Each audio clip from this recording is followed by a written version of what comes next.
Hello दोस्तों, कैसे हैं आप सभी। उम्मीद करता हूँ बहुत मस्त होगे, एंजॉय कर रहे होगे। मैं उज्जवल आप सबका स्वागत करता हूँ अपने यूट्यूब चैनल उज्जवल सर फिजिक्स पर। उम्मीद करता हूँ सभी बढ़िया होगे। आपकी कमेंट से दोस्तों बहुत मज़े आ रहे हैं, हिम्मत मिल रही है और ऐसे ही हमारे चैनल को फैलाते रहें दोस्तों, ज़्यादा से ज़्यादा ज़रूरतमंदों के पास पहुँचे, यही हम सब चाहते हैं। मेहनत कर रहे हैं दोस्तों। आप सोचें एक वीडियो को शूट करने में एक घंटा लगता है, तो प्लीज़ हमारी मेहनत को अप्रिशिएट करें भाइयों। बहुत मेहनत है इसके अंदर, ठीक है। कभी इसमें मैंने आपको बताया बहुत प्रॉब्लम आती हैं, तो आप प्लीज़ अप्रिशिएट करें भाइयों। मैं आप सबके लिए ही कर रहा हूँ, ठीक है। आप सबको ही बच्चों पढ़ा रहा हूँ ताकि ज़्यादा से ज़्यादा बच्चे पढ़ पाएँ, जुड़ पाएँ, उन सब के लिए ही कर रहा हूँ, ठीक है। तो टाइम वेस्ट ना करते हुए हम शुरू करते हैं वीडियो को। तो लास्ट क्लास में हमने कूलम्स लॉ के बारे में पढ़ा था बच्चों। तो हम एक बार अब आज की क्लास न्यूमेरिकल पर फोकस्ड होगी दोस्तों। तो आपको आज मेहनत करनी है, मेहनत से कतराना नहीं है। और आपको अब मैं नेक्स्ट जो वीडियो शूट करूँगा उसमें मैं ये बताऊँगा कि आपको पढ़ाई कैसे करनी है, ठीक है।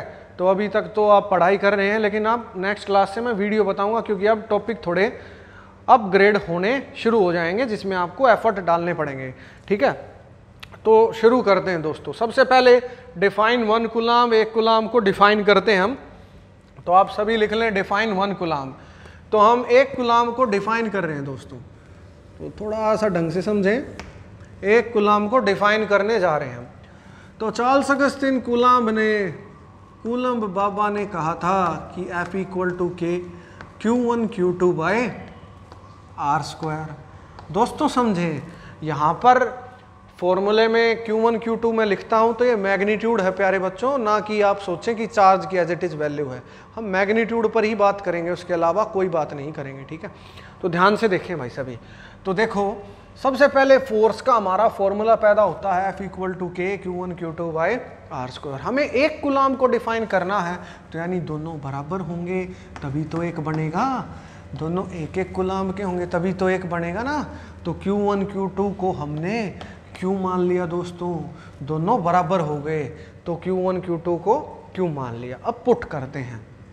पुट करके देखो, कुछ भी नहीं रटना होता, आप एक बार ध्यान तो दो, मजा आएगा। रटना कुछ नहीं है, आपको सीखना है बस। कि Q × Q बच्चा बच्चा जानता Q² हो जाएगा। R² की बात करते हैं।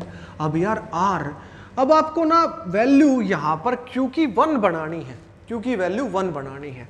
तो सबसे पहले हम R को 1 पुट कर देते हैं, क्योंकि डिवाइड में कुछ होगा तो 1 आएगा ही नहीं।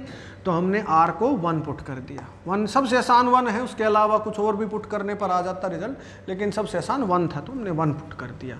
K की वैल्यू बच्चा बच्चा जानता है 9 × 10⁹ होती है यूनिट न्यूटन मीटर स्क्वायर पर कूलम स्क्वायर।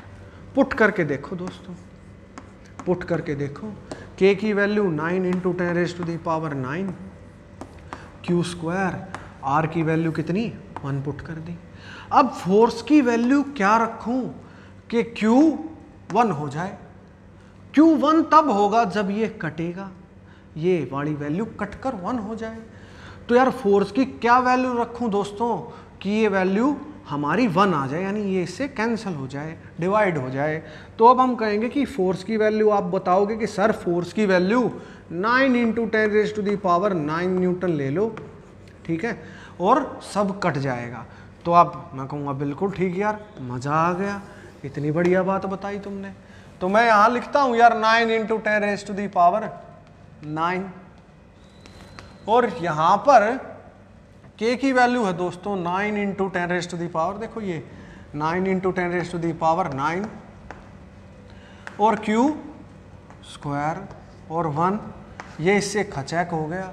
Q की वैल्यू दोस्तों आ गई 1 Q² की, और Q आ गया, इसका मतलब ±1 कूलम। ध्यान दें अब सभी।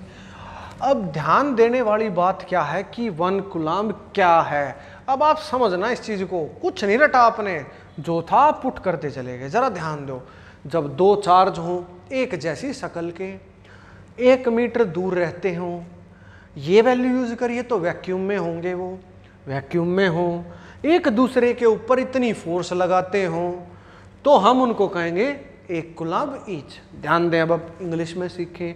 When two charges of same magnitude are separated 1 metre apart, placed in vacuum, exerting a force of 9 into 10 raised to the power 9 Newton, then they both are said to be of 1 coulomb each। समझ आया भाई सबको? उम्मीद करता हूँ मैं सबको समझ आया होगा, बहुत आसान कंसेप्ट था। तो डेफिनेशन आप लिख लेना अगर पेपर में कभी पूछा जाए 1 कूलम्ब क्या है। तो दोबारा बोल देता हूँ मैं डेफिनेशन को, बाकी बुकलेट में भी है। When two charges of same magnitude separated by 1 metre apart, placed in vacuum, exerting a force of 9 into 10 raised to the power 9 Newton onto each other, then they both are said to be of 1 coulomb each। तो ये समझ गए हो गए। अब आप आज हम न्यूमेरिकल करेंगे, तो न्यूमेरिकल की क्लास है बच्चों। न्यूमेरिकल में मजा ना आए तो नाम बदल देना। आ जाओ सीखते हैं। ध्यान दें भाई सभी, ऐसे तरीके बताऊंगा, न्यूमेरिकल गलत नहीं होंगे आपके कभी। मेहनत करोगे तो सब कुछ होगा भाई, मेहनत करनी पड़ेगी। मैंने आपको पहले ही बोला था ऐसा कुछ नहीं होगा, जो मैं छुड़वा दूं मैं सब कुछ पढ़ाऊंगा आपको, ठीक है। तो आपको मेहनत करनी है भाई, ठीक है। तो आप ध्यान दें सभी, ठीक। न्यूमेरिकल जो छोड़ देगा उसका कुछ नहीं होगा भाई, ये बात भी मैं आपको बता देता हूँ। तो न्यूमेरिकल को आप छोड़ के कुछ नहीं सीख सकते। आ जाओ तो न्यूमेरिकल सीखते हैं बच्चों। पहला सवाल क्या है? सवाल आपको PDF में मिलेंगे बच्चों। टेलीग्राम चैनल को ज्वाइन कर लें, लिंक डिस्क्रिप्शन में प्रोवाइड हो जाएगा 100%, ठीक है। तो उसमें आपको PDF मिलेगी, ठीक है। तो जो लिंक हो उसको आप ज्वाइन कर लें। तो यहाँ देखें भाई, अब क्या है यार, यहाँ पर हम बात करते हैं कि 2 चार्ज थे। कितने चार्ज थे दोस्तों? 2 चार्ज थे। ध्यान से सीखना, एक सवाल है, ठीक है। 2 charges of 6 micro coulomb and 2 micro coulomb exerting a force of repulsion 12 Newton onto each other। ध्यान से सीखना दोस्तों। 2 चार्ज थे, एक 6 का एक 2 का। किसी दूरी के बारे में उसने कुछ नहीं कहा सवाल में, ठीक है। तो हम R ले लेते हैं अपनी तरफ से। 2 charges of 6 micro coulomb and 2 micro coulomb separated a distance r away from each other, exerting a force of 12 Newton onto each other। अब क्या हुआ? इफ वी ऐड, हमने क्या करा? ऐड कर दिया -4 micro coulomb to each charge. अगर हम दोनों ही चार्जों में क्या करेंगे? हम -4 माइक्रो कूलम्ब ऐड कर दें। समझना आया तो नाम बदल देना भाई, ठीक है। यहाँ देखें, तो यहाँ देखें कि भाई हमने क्या करा? -4 माइक्रो कूलम्ब दोनों ही चार्जेस, दोनों ही में ऐड कर दिया। देखो दोस्तों, ढंग से समझो। तो ये क्या है? R डिस्टेंस है। तो अब वो कहता है कि what is the force between them and it's nature. Nature का मतलब होता है अट्रैक्शन या रिपल्शन। तो आप यहाँ जानते हैं, यहाँ है रिपल्शन। क्यों? क्योंकि दोनों प्लस के हैं, रिपल्शन है। रिपल्शन अच्छे नहीं लगते रिपल्शन, ठीक है। तो यहाँ रिपल्शन है, ठीक है। अब देखो, तो बात करते हैं, तो पहले की बात करते हैं फर्स्ट केस की। तो फर्स्ट केस में क्या बच्चों? इसको F' मान लेते हैं। फर्स्ट केस में केस 1 की बात क्या है दोस्तों? कि Q1 6 माइक्रो कूलम्ब और दूसरा क्या है? 12 माइक्रो कूलम्ब। माइक्रो ही लिखता हूँ मैं, माइक्रो कूलम्ब का मतलब 10 raised to the power -6 होता है, पर मैं माइक्रो ही लिख रहा हूँ, ईजी रहेगा आपको, ठीक है। और अपॉन R²। सेकंड केस की बात करते हैं। ये वाली वैल्यू आपको कितनी दे रखी है दोस्तों? 12 दे रखी है, सवाल में गिवन है। ये पहली इक्वेशन हो गई हमारी, ठीक है। अब देखो दोस्तों, अब बात आती है यार सेकंड केस की, केस 2 को हमने F' माना है। F' क्या होगा बच्चों? K तो रहेगा ही रहेगा। ये वाली वैल्यू कितनी हो जाएगी? 6 - 4 कितना हो जाएगा? +2 माइक्रो कूलम्ब। मैं प्लस की ही वैल्यू लूँगा बच्चों। मैंने आपको बताया था कि चार्ज का क्या लेना होता है? मैग्नीट्यूड। बाकी यहाँ देखो आप, यहाँ है -2 माइक्रो कूलम्ब हो जाएगा। 2 में -4 जोड़ोगे -2 हो जाएगा। बच्चा जानता है। ये भी नहीं जानते तो पढ़ाई छोड़ दें आप साइंस छोड़ दें, कोई और स्ट्रीम ले लें, ठीक है, बेहतर रहेगा आपके लिए। तो यहाँ देखें R², ठीक है। ये हो गई भाई हमारी इक्वेशन नंबर 2, ठीक है। अब देखो, अब हम क्या करते हैं यार? मैग्नीट्यूड लेना होता है। अब आपको यहाँ ये बात पता लग चुकी है कि देखो ये हमारा +2 है, ये -2 है, तो यहाँ पर F2 100% अट्रैक्शन होगी। नेचर तो आपको पता लग गया कि F' का क्या होगा? वैल्यू और निकालनी है, अट्रैक्शन होगी ना भाई। +2 -2 प्लस दो माइनस दो क्या करते हैं, अट्रैक्ट करते हैं, पर आपको वैल्यू प्लस की लेनी है। अब देखो तो एफ डैश फोर्स क्या आएगी, तो दोस्तों एफ डैश फोर्स आई यार के 2 micro coulomb into 2 micro coulomb upon r square. Equation number 2। जो निकालना है उसको ऊपर रखो और जो है उसको नीचे रखो, जो वैल्यू गिवन है। तो यानी 2 को 1 से डिवाइड कर दो, डिवाइडिंग सेकंड बाय फर्स्ट, तो F dash by F, F case 1 भी कह सकते हो। तो यहां देखो एफ डैश क्या था दोस्तों, के 2 micro coulomb 2 micro coulomb upon r square upon, यहां क्या था दोस्तों, तो दूसरे में था यार हमारा इस वाले केस में के 6 माइक्रो कूलम्ब 12 माइक्रो कूलम्ब और अपॉन आर स्क्वायर। ध्यान देना भाई, आर स्क्वायर से आर स्क्वायर खचैक, के से के खचैक, माइक्रो से माइक्रो, माइक्रो से माइक्रो, ये हो गया भाई 3, ये वैल्यू 12 नहीं थी यार, 2 थी, 2 थी, तो ये 2 थी और 2 से 2 कैंसिल हो गया। ठीक है, तो देखो और f की वैल्यू कितनी दे रखी, नेक्स्ट स्टेप में आते हैं, f डैश बाई f कितना दे रखा बच्चों आपको 12। तो यहाँ पर देखो ऊपर तो सब कट गया, नीचे बचा 1/3 1/3, तो ये कितना आ गया 4। तो f डैश आ गया आपका 4 न्यूटन, 4 न्यूटन आ गया। और ये क्या है बच्चों, यहाँ तक थी अट्रैक्शन, तो इस वाले केस में क्या आई थी अट्रैक्शन, तो आपका हो गया अट्रैक्शन, नेचर का भी पता लग गया, तो ये आ गई अट्रैक्शन। ठीक है, तो ये हमारा अट्रैक्शन का कंसेप्ट हुआ। ठीक है, समझ आया भाई सबको, उम्मीद करता हूँ मैं सबको समझ आया होगा। तो आप इसको उतार लें, कोई दिक्कत नहीं है, वीडियो को रोक के आप इसको उतार लें, नेक्स्ट बात करते हैं। ठीक है, तो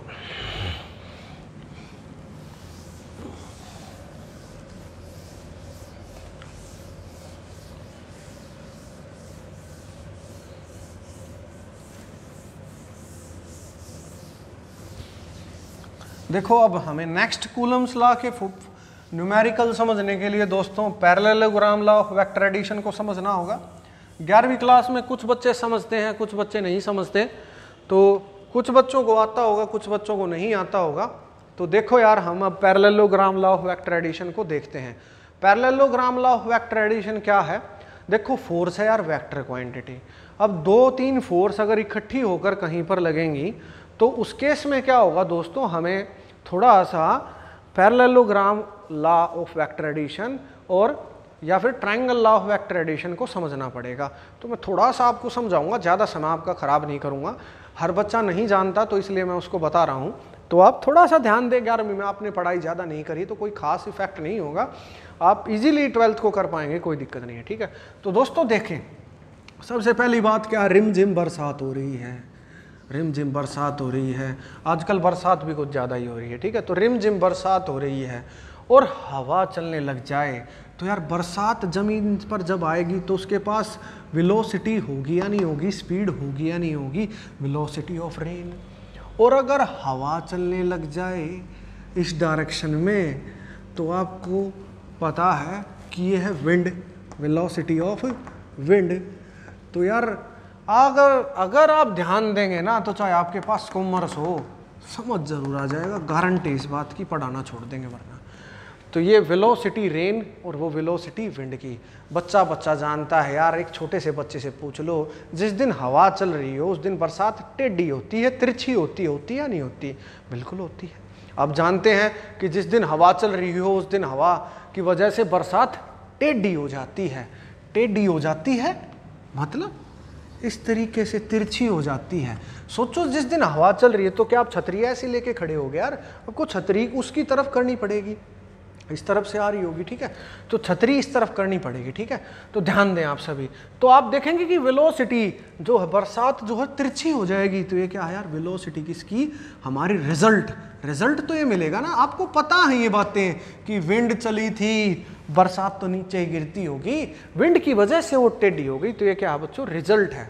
ठीक है, तो रिजल्टेंट कहते हैं इसको। ठीक, तो यार ये आपको पता है कि ए हमारा यहाँ पर दो क्या कहते हैं, दो वेक्टर हैं दोस्तों, उनके बीच का एंगल क्या होता है, थीटा होता है। ठीक है, ये हमने एक एंगल मान लिया भाई हमारा, कोई भी एंगल मान लो, 12th में कोई दिक्कत नहीं है, अल्फा। ठीक है, और ये बीटा मान लो, बीटा में भी कोई दिक्कत नहीं। ठीक है, इसकी ज़रूरत नहीं है, बाकी ध्यान दें आप सभी। तो यार यहाँ पर जो हमारी वेलोसिटी रिजल्ट बनती है, जो रिजल्ट बनता है वेलोसिटी का, रिजल्टेंट वेलोसिटी इसको बोला जाता है। बरसात टेढ़ी हो जाती है, आपको तो टेढ़ी दिखाई देगी, या आपको, आप सोचोगे, आप तो ये सोच रहे हो कि बरसात नीचे गिर रही है, हवा इस तरफ चल रही होगी, है ना। तो देखो अब वेलोसिटी जो हमारा ये आर फॉर्म हुआ, इसका एक सिंपल सा फॉर्मूला होता है दोस्तों, इसका एक सिंपल सा फॉर्मूला है हमारा v1 square plus v2 square और plus 2v1 v2 cos theta. एक एग्जाम्पल है भाई ये। ठीक है, अब देखो v1 की वैल्यू यहाँ पर क्या है, विंड है, विंड है। v2 की वैल्यू क्या है, रेन है। तो विंड और रेन, ये आपका रिजल्ट आ गया। बेसिक अगर हम बात करें तो रिजल्ट का फॉर्मूला दोस्तों एक ही होता है। तो रिजल्ट का फॉर्मूला आपका होता है ए स्क्वायर यानी वेक्टर ए, बी स्क्वायर यानी vector b, plus 2ab cos theta. तो दोस्तों अब आपको एक बात समझनी पड़ेगी कि आपको थीटा 0, cos 0 आपको पता है, cos 1 आपको, cos 30 आपको पता है, 0 की वैल्यू 1 होती है cos 0 पर, 30 पर √3/2 होता है, 45 पर 1/√2 होता है, 60 पर 1/2, 90 पर 0 होता है। एक वैल्यू और याद करनी पड़ेगी, तभी बात बनेगी भाई। cos 20 की वैल्यू मैं आपको बता रहा हूँ, cos 120 की वैल्यू -1/2 होती है। ये आपको रटी हुई होनी चाहिए। बाकी आप इसको ट्रिग्नोमेट्रिक फंक्शन से भी डिराइव कर सकते हो, लेकिन इतना टाइम पेपर में नहीं होता, मैं आपको ये बताऊंगा नहीं, आप मैथ वाले टीचर से इजीली समझ सकते हैं। ये हमारा सेकंड क्वाड्रेंट में आ रहा, कोस नेगेटिव होता है, कोस नेगेटिव होता है, आप समझते हैं कोस नेगेटिव तो -1/2 आएगी। 90 + 30 समझ गए हो गया आप, 90 + 30 तो हमारा sin 30 आ जाएगा। sin 30 पर वैल्यू 1/2 होती है, नेगेटिव इसलिए आया क्योंकि कोस सेकंड क्वाड्रेंट में है। ठीक है, मैथ वाले टीचर आपको समझा देंगे अच्छे से, ना आए तो कमेंट में बताना, मैं इसको समझाऊंगा, एक्सप्लेन कर दूंगा। ठीक है, कोई दिक्कत नहीं इसमें। तो यार देखो cos 120 की वैल्यू याद होनी चाहिए आपको। cos 15 IIT मेडिकल वाले स्टूडेंट्स, cos 15 और cos 75 75 की वैल्यू भी आपको याद होनी चाहिए। ठीक है, तो ये होती है √3 + 1/2√2। याद हो, अच्छी बात है, नहीं है याद को √3 - 1 2√2, ये दो वैल्यू आपको याद होनी चाहिए। तो जो मेडिकल IIT की तैयारी करते हैं बच्चों, आपको ये याद होनी चाहिए क्योंकि ये वैल्यू भी यहाँ पर पूछी जाती है। ठीक है, और जो नॉर्मल 12th तक करते हैं, 12th में ये काफ़ी है आपके लिए, ये आपको एक्स्ट्रा याद होनी चाहिए, बाकी किसी चीज़ की ज़रूरत नहीं है। ठीक है, तो अब हमारे पास यार ये हो गया, हमारा फॉर्मूला पूरी तरह से डेवलप हो गया। अब हम इसके न्यूमेरिकल करेंगे। तो इसके न्यूमेरिकल के लिए मैं आपको एक सवाल दे देता हूँ ताकि आप इसको ट्राई कर सकें, मैं नेक्स्ट वीडियो में उसको एक्सप्लेन करूँगा। तो दोस्तों हमारा एक सवाल है सिंपल सा, आप उसको घर से ट्राई करें। ठीक है, तो हमारा एक ट्राइंगल है, इक्विलेटरल ट्राइंगल है, जिसकी हर एक साइड 10 सेंटीमीटर की है। इक्विलेटरल ट्राइंगल है। ठीक है, इस कॉर्नर पर +5 माइक्रोकूलम चार्ज है और यहाँ पर हमारा +10 माइक्रोकूलम चार्ज है और यहाँ -10 माइक्रोकूलम चार्ज है। हमें ए के ऊपर फोर्स निकालनी है बच्चों, ए के ऊपर फोर्स निकालनी है। जैसा कि मैंने आपको बताया ट्रायंगल इक्विलेटरल है, इक्विलेटरल सभी जानते हैं कि 60 डिग्री का एंगल होगा। ठीक है, तो ये आपको करके देखना है।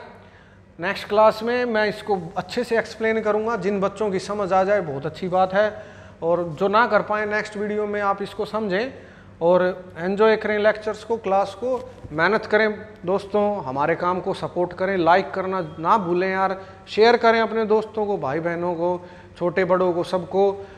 Thank you very much. Strength and honour. Thank you.